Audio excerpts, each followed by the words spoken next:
Kecelakaan mangan korban nyawa balik maneh kedadian do akses Suramadu Tangkel Burne cuma isuk sekitaran wayai subuh. Kecelakaan karambol sing ngatutno 5 kendaraan karena loro korban pasangan sak bojo numpak Pronfit mati sakal nduk panggon kedadian. Di bawahnya bis ada satu. Kecelakaan karambol sing nglipatno 5 kendaraan, siji bis pariwisata, loro prauto, siji montor, siji Pronfit. Kedadian do akses Suramadu arah Meduro, Jumat isuk sekitaran wayai subuh. Kecelakaan iki karena arus lalu lintas teko arah Surabaya nduk Pangkalan macet nemen.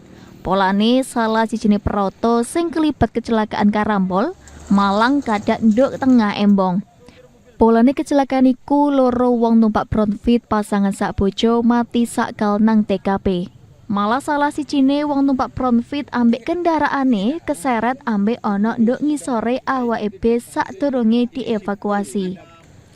Teko informasi seksi moto, Cailani 5 kendaraan iku melaku teko arah Surabaya nduk Pangkalan.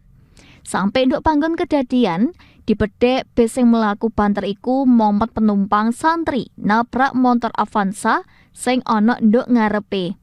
Mari ngono nabrak pasangan sak bojo numpak Pronfit sing boncengan. Lanjut ngantem prauto box sing posisine beda arah, terakhir ngantem prauto momot snack sing mlaku paling ngarep. Torong dierui pasti penyebabnya kedadian kecelakaan maut iki. Lah sampai saiki jare PDA Jauhari, Kanit Gakum Satlantas Polres Bangkalan, jek nyelidiki para saksi-saksi kanggo ngeroi kedadian iku. Kanggo ngurai macete arus lalu lintas sing tambah dawa.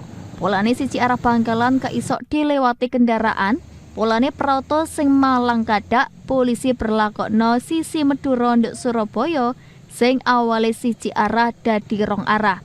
Ngenteni proses evakuasi prauto sing ana nduk tengah kudu mari dilakokno. Muhammad Sahid, CTV.